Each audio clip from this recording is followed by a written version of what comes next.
Buenos días a todos y todas. Bienvenidas y bienvenidos a este espacio más allá de la codependencia. Mi nombre es Ana Ugalde y soy familiar de enfermos alcohólicos.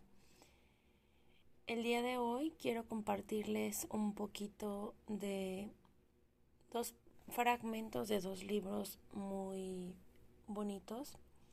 Uno es de Daniela Danis, se llama este libro Desde el corazón de la codependencia, y el capítulo pasado les había compartido un poco sobre este libro. Voy a leer y voy a ir compartiendo como la reflexión de lo que este libro nos habla, ¿no? Daniela Danis trabajó en un centro de tratamiento de adicciones, hizo investigación y es el resultado de este libro de haber trabajado con miles de pacientes y con sus familiares dentro de una clínica que se encuentra en Suiza. Entonces, bueno, ya para más detalles yo les he dejado en el episodio anterior el libro, el nombre completo para quienes quieran conseguirlo. Y bueno, voy a comenzar. Este capítulo dice: desde el corazón de la codependencia, los familiares. En el seno de la familia, donde la adicción se hace sentir en primera instancia. Debido a ello, la familia reacciona primero y trata de motivar al adicto a tratarse. En general, la adicción se mantiene oculta por largo tiempo. Tanto el adicto como su familia viven en secreto su situación debido a la vergüenza y al miedo que genera su posible descubrimiento. Después de un tiempo, la familia empieza a presionar al adicto para que haga algo y pare de consumir.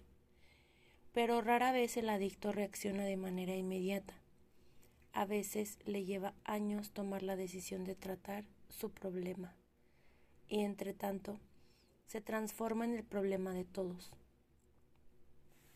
Muchas veces es el ultimátum de su cónyuge, el de sus padres o el de sus hijos, lo que hace que el adicto por fin decida tratarse. Algunos cónyuges, luego de años de amenazas de separación, se asesoran con un abogado respecto a las modalidades de una posible separación. Hay padres que deciden no sostener más financieramente a su hijo adicto. Están también aquellas personas que deciden que su padre o madre adicta no podrá más ver a sus hijos, que son sus nietos, si continúa consumiendo. Muchas veces, esas medidas tocan de lleno al adicto, quien al fin decide tratarse. Hay una frase de Janet que siempre me viene a la memoria. Si decidí tratarme, fue gracias a que mi marido me puso un ultimátum. O aceptaba tratarme o me dejaba. Es lo que me salvó la vida. Pienso que sin ese ultimátum ya no estaría en este mundo. Yo vivía en la negación. No veía cuál era el problema. La única cosa que él lamenta es no haberlo puesto antes, porque nos hubiera ahorrado mucho sufrimiento, en especial a nuestros hijos, que en aquel entonces tenían 6 y 8 años.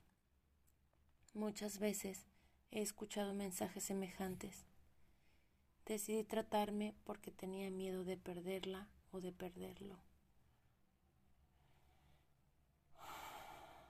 Ok. Hasta aquí este pequeño fragmento de este libro. Y justamente el capítulo de el nombre de este capítulo se va a llamar negación.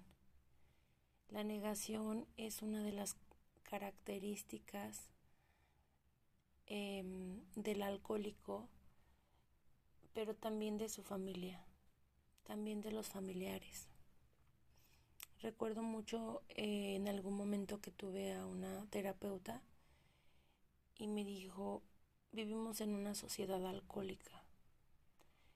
Y es bastante, las estadísticas y los estudios son bastante contundentes respecto a lo normalizado que tenemos, pues, el alcohol en cualquier espacio social, ¿no? Y, y esta característica, este mecanismo de defensa de la negación,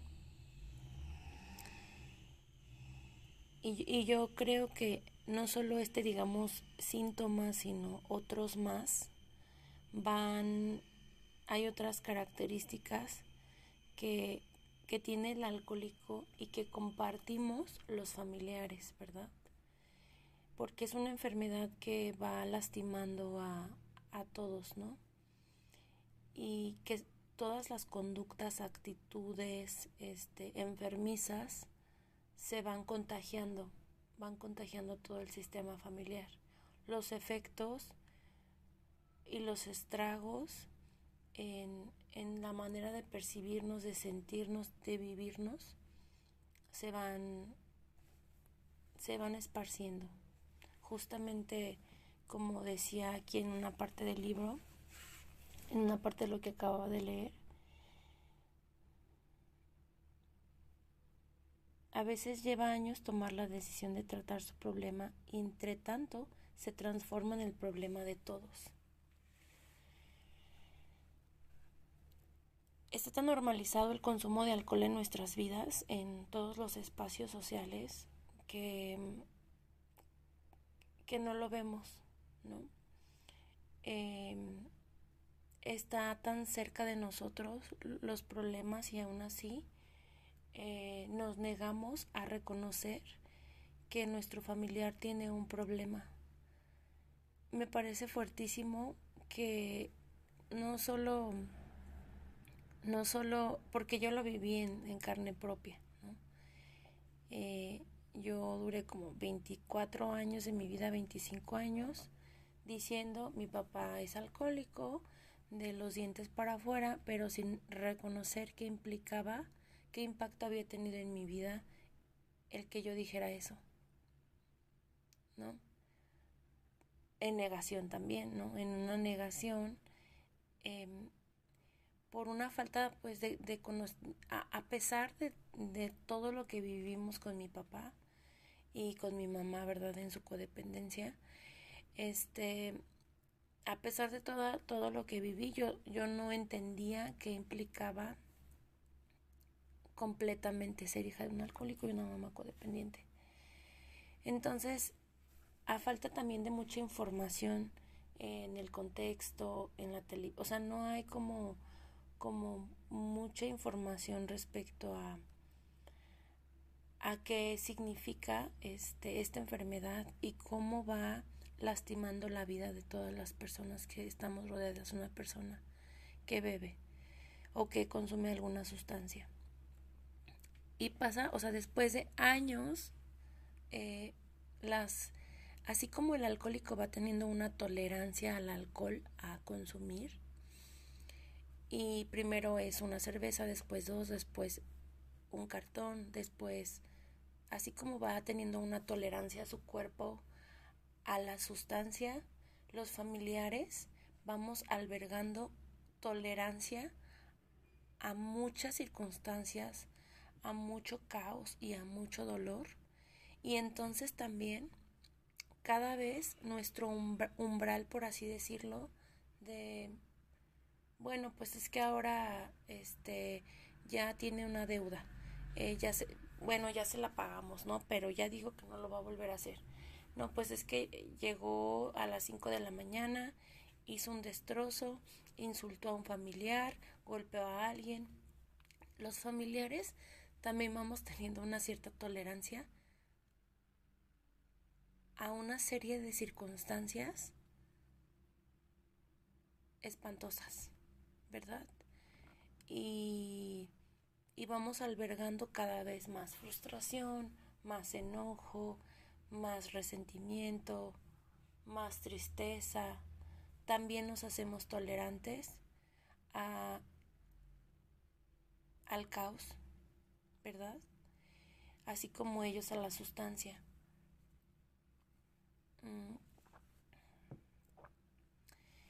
Y entonces esto de la negación, esto de que el alcohólico pues no reconoce después de mucho tiempo, muchos años de vivir un montón de pérdidas, ¿no?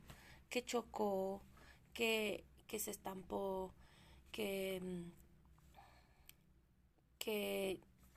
no sé, su esposa decidió dejarle, que sus hijos ya no le quieren ver. Va teniendo muchos tipos de pérdidas y aún así le lleva años reconocer que tiene un problema. ¿Quiénes son los que empiezan como a tratar de dar esta advertencia al enfermo alcohólico? Pues la familia, ¿no? Somos los que empezamos como a nombrar y decir, tienes un problema, o sea, necesitas ayuda, tienes un problema. Y la realidad es que nosotros los familiares también tenemos un problema. Y ese problema, que no es precisamente con una sustancia, sí es emocional. Por haber sido como afectados y empezar a tolerar muchas conductas que en nuestro sano juicio o con una mente clara y con una conciencia diríamos, esto no lo puedo tolerar, o sea, esto no está bien, ¿no? Con límites, digamos que en un proceso de recuperación o en un proceso de autoconocimiento, de límites de autocuidado, con esta conciencia, pues no aceptaríamos, ¿verdad? Aquí el tema es que esta conciencia que no la tiene el alcohólico, pues tampoco la tenemos a veces los familiares. Y así es, la negación es una de las características y es de verdad increíble. Yo estuve también trabajando en un centro clínica de tratamiento de adicciones durante algún tiempo y recuerdo mucho a un señor y no sé, siempre a él lo recuerdo. Este señor era un empresario y pues tenía mucho dinero, ¿no? Como era un señor que no había estudiado, pero que había tenido como, pues le había ido muy bien, o sea, era un hombre socialmente muy exitoso, ¿no? En lo que respecta a lo económico. Y recuerdo la primera sesión que yo tuve con él, y el señor me contaba lo que le había pasado, o sea, que se había quedado dormido en la empresa y luego llegó a su casa, bueno, se cayó, le habían pasado una cantidad de cosas y él decía, pero yo no tengo un problema.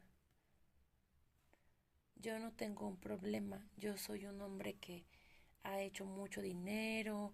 Yo mantengo a mis hijos, a mi esposa, porque me tienen aquí, ¿no? Literalmente ya le había dicho el doctor que estaba enfermo, que tenía que parar su consumo de alcohol.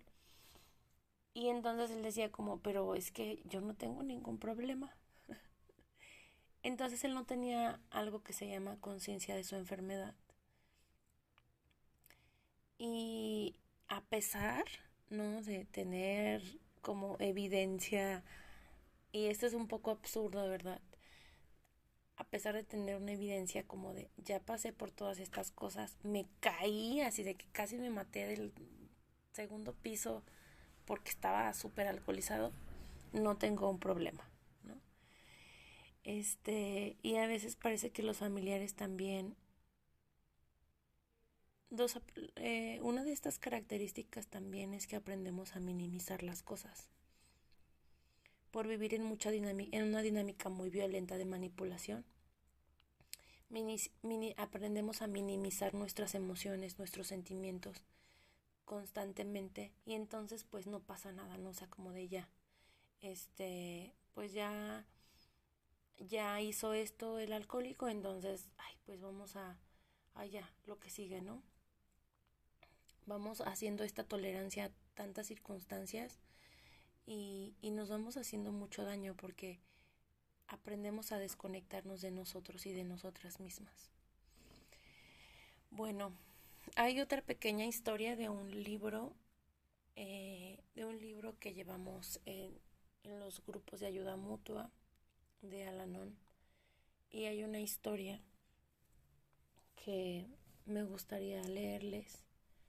Este libro se llama Esperanza para hoy. Y bueno, voy a comenzar. 12 de enero. El alcoholismo es un ladrón. Nos roba a los seres queridos, nos escamotea las oportunidades de empleo, las relaciones estrechas y la seguridad física. En el caso de mi madre, al final le robó la vida. El alcoholismo le robó a mi niñez la confianza y la seguridad. Crecí fingiendo ser adulta, bien adaptada exteriormente, pero perdida y temerosa en mi interior. En Al-Anon aprendí aún sin haber bebido nunca un trago. En Al-Anon aprendí que aún sin haber bebido nunca un trago, lucho contra los efectos de la enfermedad del alcoholismo, que pueden quitarle a mi vida la alegría que depara cada día. La negación me roba la capacidad de ver mi situación con claridad y sinceridad. Una autosuficiencia obstinada elimina la orientación y el consuelo que me proporciona mi poder superior. El resentimiento erosiona el amor y la buena voluntad en mis relaciones con los demás. Una preocupación obsesiva me despoja de mi voluntad de aceptar y disfrutar de la vida tal como es. La esperanza aparece en las palabras del segundo paso. Mi poder superior puede devolverme lo que una vez creí haber perdido irrevocablemente: la razón y la serenidad. No se me promete que mi ser querido logrará la sobriedad. Lo que sí se me ofrece, sin embargo, es el don que me espera en el programa de Al-Anon, que llena el vacío grabado en mi mente y corazón por la enfermedad del alcoholismo. Tengo un programa para practicar con la ayuda de mi poder superior que me devuelve la salud mental, emocional y espiritual un día a la vez. Pensamiento del día. ¿Qué me ha robado el alcoholismo que afecta mi vida? ¿Qué puede mi poder superior ayudarme a recuperar? ¿Acaso no tiene más sentido dejar que tu poder superior dirija tu vida en lugar de que la enfermedad de otra persona lo haga? Ok. Tomo una respiración profunda.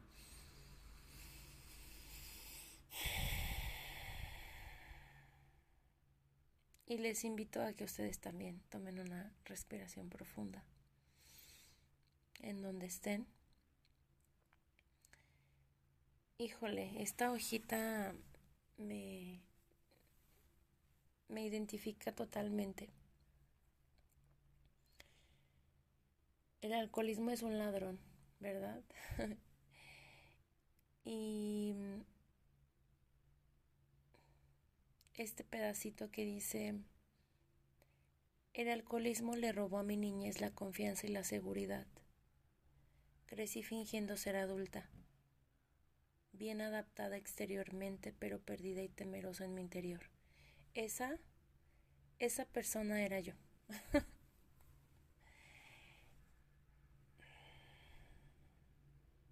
Y se los compartía en el episodio pasado, ¿no? Como yo era esa niña madura, entre comillas, que entendía, que razonaba, que platicaba con viejitos, con adultos, que se sentía mejor con gente grande. Y la realidad es que tenía la confianza rota. Y sí, me adaptaba como un camaleón a las circunstancias, a cómo debía comportarme, fingiendo que podía, ¿verdad? Que podía sola, que no necesitaba que nadie me ayudara, que yo era capaz, que yo podía hacer las cosas.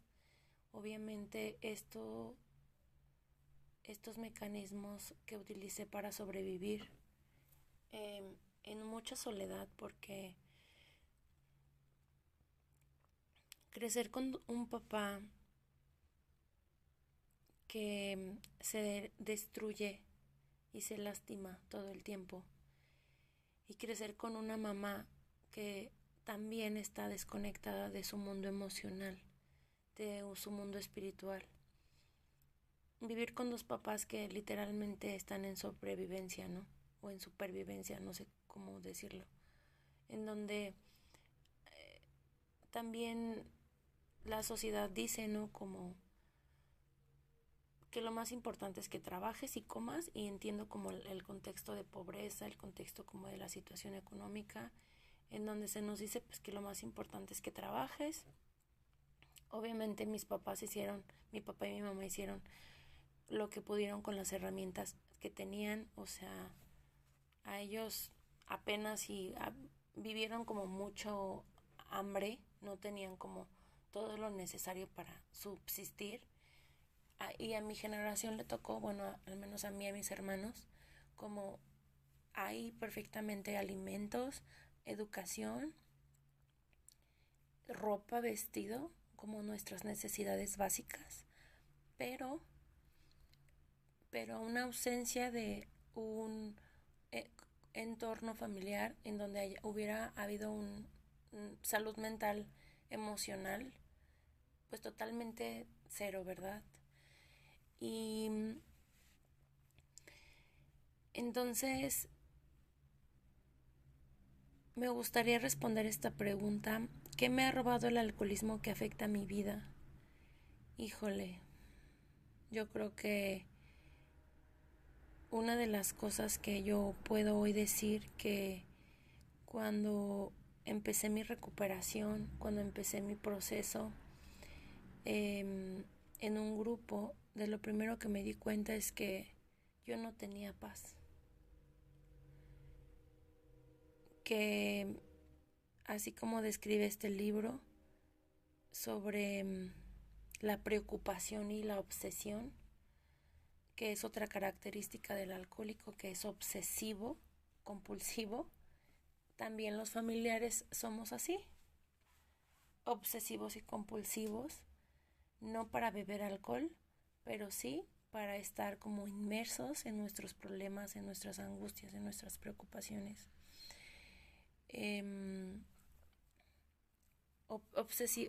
Una mente obsesiva en ese sentido, ¿no?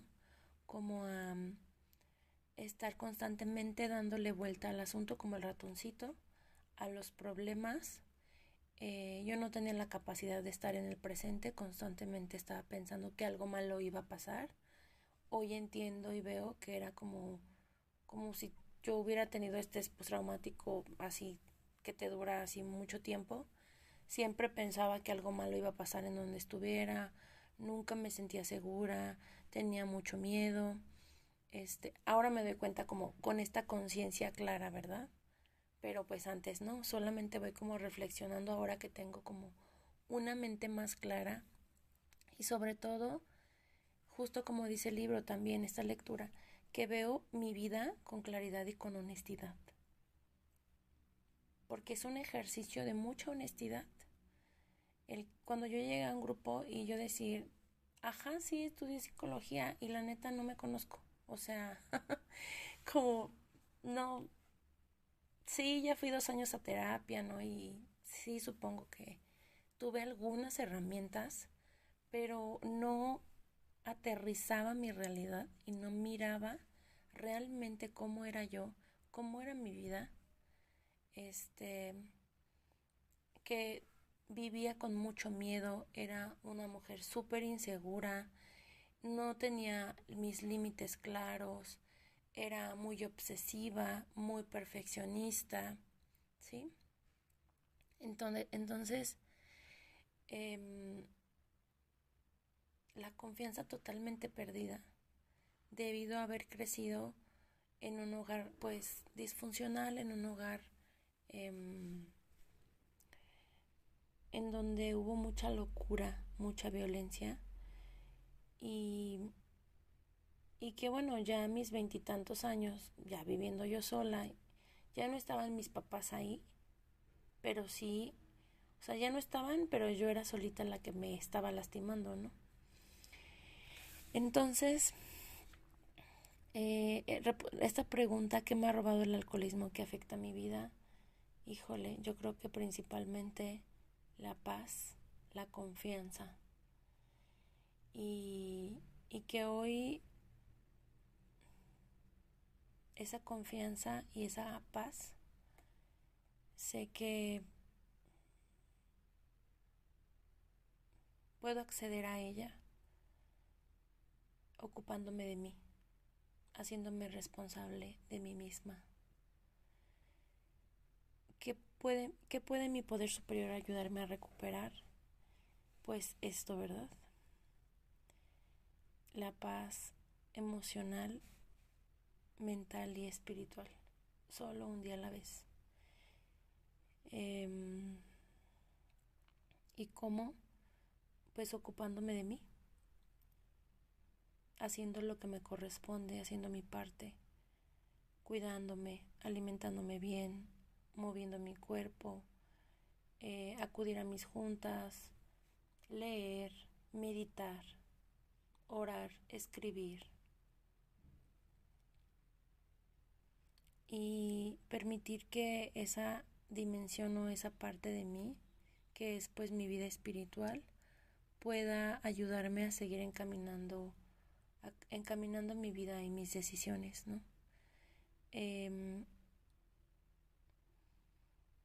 Como dice esta parte del libro y el segundo paso de los 12 pasos, mm, el poder permitir que un poder superior me acompañe y sea esta dimensión, esta conexión con esa parte superior que me vuelve la serenidad y que me da como una guía para continuar viviendo mi vida en una sobriedad emocional.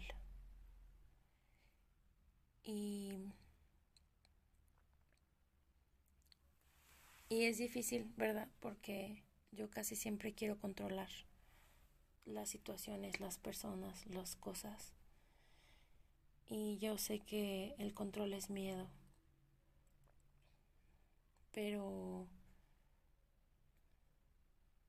en este camino que he decidido tomar, he encontrado que, que la confianza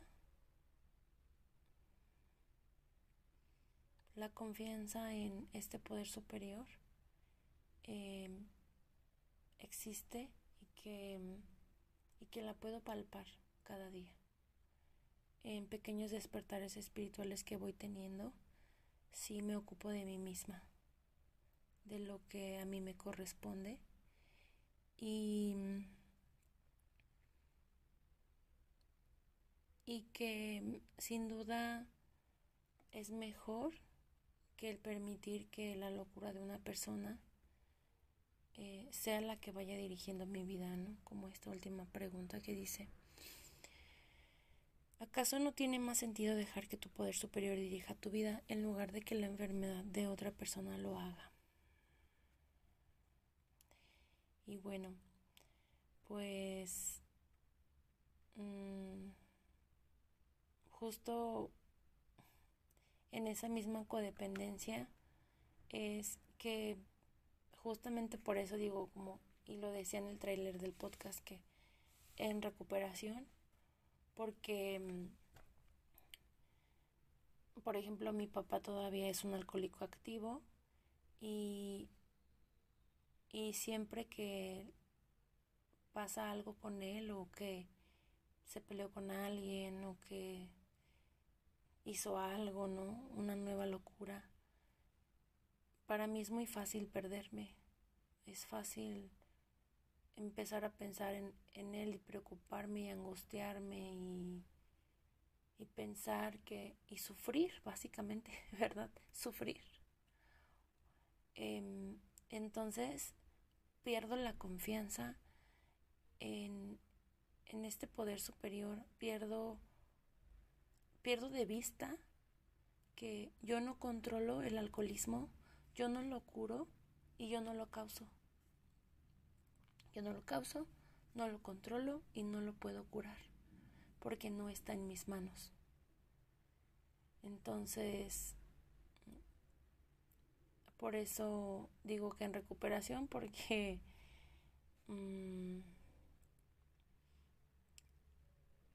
no creo que haya como un momento.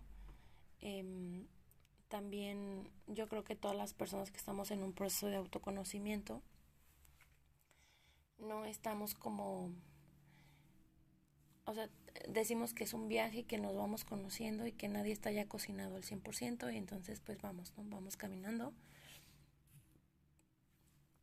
tomando las herramientas que siempre en este caso son pues la conciencia de que yo solo soy responsable de mí y que los demás son responsables de sus vidas y deciden cómo vivirlas. Y bueno, pues ya, 30 minutos de de este episodio, capítulo, no sé cómo nombrarlo. Gracias por acompañarme, gracias por escucharme y nos vemos la siguiente semana.